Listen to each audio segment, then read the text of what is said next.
Hello friends, ഇന്നലെ ജിമ്മിൽ ഒരു സൂപ്പർ ഇൻറ്റൻസ് വർക്കൗട്ടായിരുന്നു. ഇത് ഗ്രൂപ്പായി അല്ല, ഇൻഡിവിജ്വൽ ആയിട്ടാണ് ചെയ്യേണ്ടത്. 5 മിനിറ്റ്സ് വർക്കൗട്ടും പിന്നെ 2 മിനിറ്റ്സ് റെസ്റ്റ്, അങ്ങനെ മൾട്ടിപ്പിൾ റൗണ്ട്സ് ആയിരുന്നു ഉണ്ടായിരുന്നത്. ഇത് ഞാനും ദേവിയും സ്റ്റാർട്ട് ചെയ്തത് സ്റ്റെയർ കേസ് ആയിരുന്നു. അതുകൊണ്ട് തന്നെ അതിനുശേഷമുള്ള എല്ലാ സ്റ്റേഷൻസും ഞാനും ദേവിയും ഒരുമിച്ചാണ് ചെയ്തത്. എല്ലാവരും 5 മിനിറ്റ്സിൽ കംപ്ലീറ്റ് ചെയ്യുന്ന സ്റ്റേഷൻസിന്റെ സ്കോർ കോച്ച് ബോർഡിൽ എഴുതുന്നുണ്ടായിരുന്നു. സ്റ്റെയർ കേസ്, സ്കിപ്പിംഗ്, ബർപ്പി, സ്കീ കഴിഞ്ഞപ്പോൾ തന്നെ പകുതി ഫ്ലാറ്റായി.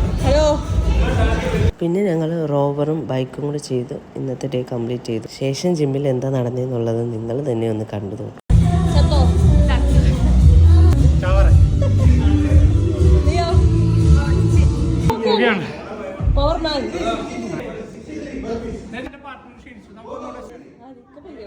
Good workout. Good. Second time. ഇതാണ് എല്ലാവരുടെയും വർക്കൗട്ട് സ്കോർ. റമദാൻ ഡേ 7 അങ്ങനെ സൂപ്പറായിരുന്നു. ഇൻഷാ അല്ലാ ഇനി നമുക്ക് നെക്സ്റ്റ് വീഡിയോ കാണാം.